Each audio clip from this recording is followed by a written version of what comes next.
అష్టకష్టాలను నివారించే సంకటనాశన గణేశ స్తోత్రం. సంకటనాశన గణేశ స్తోత్రం. నారద ఉవాచ ప్రణమ్య శిరసా దేవం గౌరీపుత్రం వినాయకం భక్తావాసం స్మరే నిత్యం ఆయుఃకామార్థసిద్ధయే.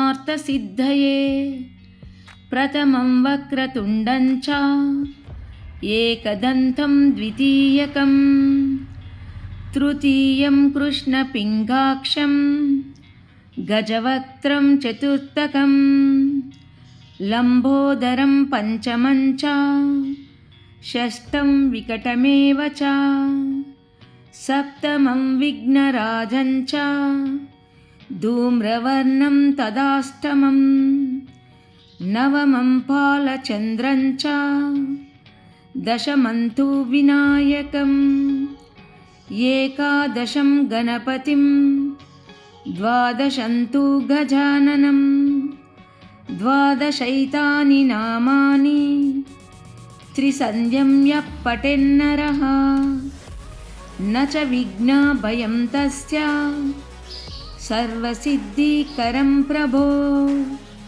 విద్యార్థి లభతే విద్యాం ధనార్థి లభతే ధనం పుత్రార్థి లభతే పుత్రాన్ మోక్షార్థి లభతే గతిం. జపేత్ గణపతి స్తోత్రం షడ్భిర్మాసై ఫలం లభేత్ సంవత్సరేణ సిద్ధిం చ లభతే నాత్ర సంశయః. అష్టభ్యో బ్రాహ్మణేభ్యశ్చ లిఖిత్వా యా సమర్పయేత్ తస్య విద్యా భవేత్ సర్వా గణేశస్య ప్రసాదతః. ఇతి శ్రీనారద పురాణే సంకటనాశన గణేశ స్తోత్రం సంపూర్ణం. ఇప్పుడు ఈ స్తోత్రం యొక్క అర్థాన్ని తెలుసుకుందాము. ప్రణమ్య శిరసా దేవం గౌరీపుత్రం వినాయకం భక్తావాసం స్మరే నిత్యం ఆయుఃకామార్థసిద్ధయే. ప్రథమం వక్రతుండం చ ఏకదంతం ద్వితీయకం తృతీయం కృష్ణపింగాక్షం గజవక్త్రం చతుర్థకం. వీటి అర్థము: ఆయుష్ పెరగాలని, కోరికలు తీరాలని కోరుకునే భక్తులు ప్రతిరోజు తన ఇంట గౌరీపుత్రుడైన వినాయకునికి శిరస్సు వంచి ప్రణమిల్లితే చాలు సకలం సిద్ధిస్తాయని నారదుడు పలికెను. 12 నామాలలో ఒకటి వంకర తిరిగిన తొండము కలిగిన ఓ వినాయక, ఒకే దంతము కలవాడా, నల్లని ఎరుపు ఎక్కిన కన్నులు కలవాడా, ఏనుగు వంటి నోరు కలవాడా, లంబోదరం పంచమం చ షష్టం వికటమేవ చ సప్తమం విఘ్నరాజం చ ధూమ్రవర్ణం తదాష్టమం. ఇప్పుడు అర్థం: పెద్ద ఉదరం కలవాడా, శత్రువుల పట్ల క్రూరముగా ప్రవర్తించువాడా, విఘ్నములను తొలగించువాడా, పొగ వంటి తెల్లని శరీరకాంతి కల ఓ వినాయక. నవమం ఫాలచంద్రం చ దశమం తు వినాయకం ఏకాదశం గణపతిం ద్వాదశం తు గజాననం ద్వాదశైతాని నామాని త్రిసంధ్యం యః పఠేన్నరః న చ విఘ్నా భయం తస్య సర్వసిద్ధికరం ప్రభో.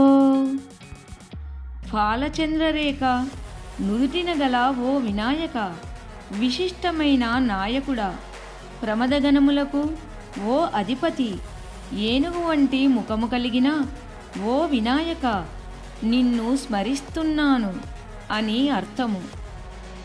ఈ 12 నామాలను ఎవరైతే ప్రాతకాలము, మధ్యాహ్నము మరియు సాయం సంధ్యలలో పఠిస్తారో వారికి విఘ్న భయము ఉండదు, సర్వము సిద్ధిస్తాయి.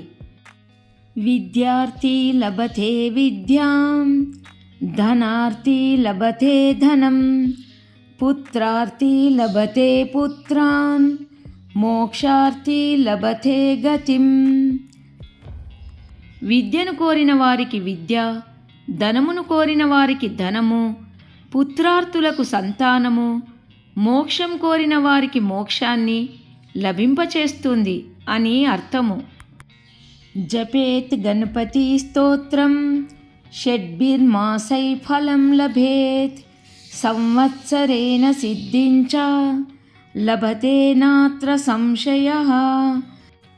ఏదైనా మనసులో సంకల్పించి ఈ గణపతి స్తోత్రాన్ని పఠిస్తే 6 నెలలలో చక్కని ఫలము లభిస్తుంది. సంవత్సర కాలము ఈ స్తోత్రాన్ని పఠిస్తే ఎలాంటి కోరికైనా సిద్ధిస్తాయి అనడంలో సందేహము లేదు. అష్టభ్యో బ్రాహ్మణేభ్యశ్చ లిఖిత్వా యః సమర్పయేత్, తస్య విద్యా భవేత్ సర్వా గణేశస్య ప్రసాదతః. ఇది శ్రీనారదపురాణే సంకటనాశన గణేశ స్తోత్రం సంపూర్ణం. ఈ స్తోత్రాన్ని రాసి 8 మంది బ్రాహ్మణులకు సమర్పిస్తే వినాయకుని అనుగ్రహం వలన అట్టివారికి అన్ని విద్యలు కలుగుతాయి, జ్ఞానవంతులు అవుతారు. ఇది శ్రీ నారద పురాణములోని సంకటనాశన గణేశ స్తోత్రం సంపూర్ణం. వీడియో నచ్చితే లైక్ చేయండి. అందరికీ ధన్యవాదములు.